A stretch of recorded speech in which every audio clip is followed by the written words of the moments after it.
On February 25th at 3:53 p.m., President Donald Trump posted on Twitter, "I will not be attending the White House Correspondents Association dinner this year. Please wish everyone well and have a great evening." They are the enemy of the people. President Trump's latest shot in his ongoing war with the mainstream media, skipping a lighthearted Washington, D.C. tradition this April.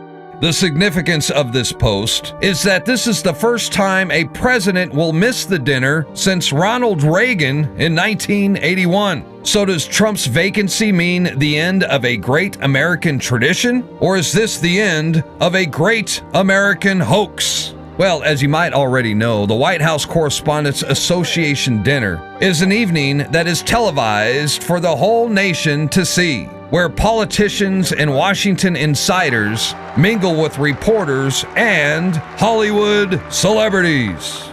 Good evening. Thank you, Mr. President, Mrs. Obama, distinguished members of the press, and Bon Jovi.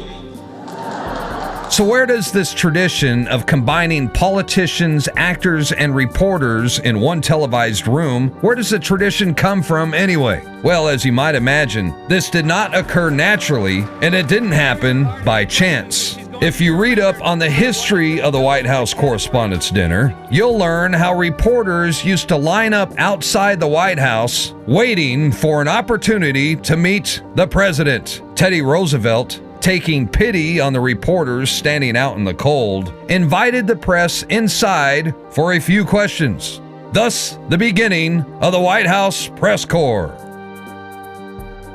So where did the Hollywood celebrities come from? And why are they invited to the White House Correspondents' Dinner? Well, as it turns out, the event was the brainchild of the father of propaganda, Edward Bernays. The man who coined the term public relations, wrote the book Propaganda, and was the nephew of legendary psychologist Sigmund Freud. Bernays redefined consumerism when he applied his uncle's discovery and understanding of the unconscious mind to conventional advertising techniques. No longer would an advertisement talk to the needs of an individual buyer, but rather it began to speak to unconscious, instinctual behaviors, which is expressed throughout entire populations, what Bernays called herd mentality.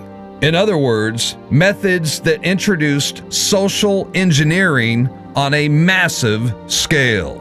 The Bernays advertising techniques won him some of the most prestigious clients in America that included Lucky Strike cigarettes, Procter & Gamble, Dixie cups, and the 1939 World's Fair, plus many others. And it wasn't long before his propaganda techniques attracted the attention of the White House. President Calvin Coolidge's staff felt his public image needed a positive boost, so they called Edward Bernays. And it was his idea to showcase the president having dinner with famous movie stars to improve his public image. In this clip from the 2002 BBC miniseries Century of the Self, Bernays describes his idea to set up the president for a photo op with the popular movie stars of the day. And I lined up these 34 people, and I'd say, "What's your name?"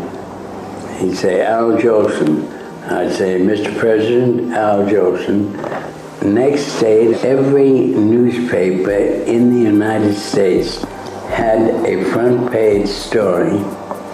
President Coolidge entertains actors at White House.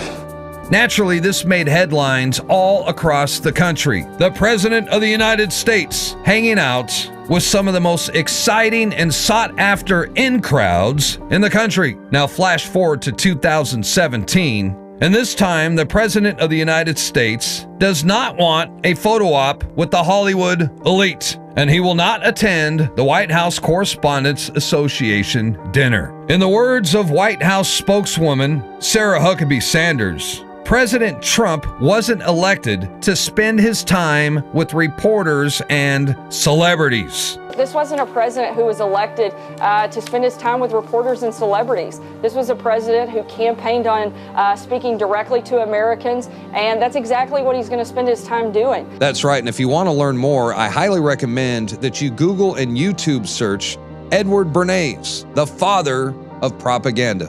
I'm Darren McBreen, and you can see more reports like this one right now at Infowars.com.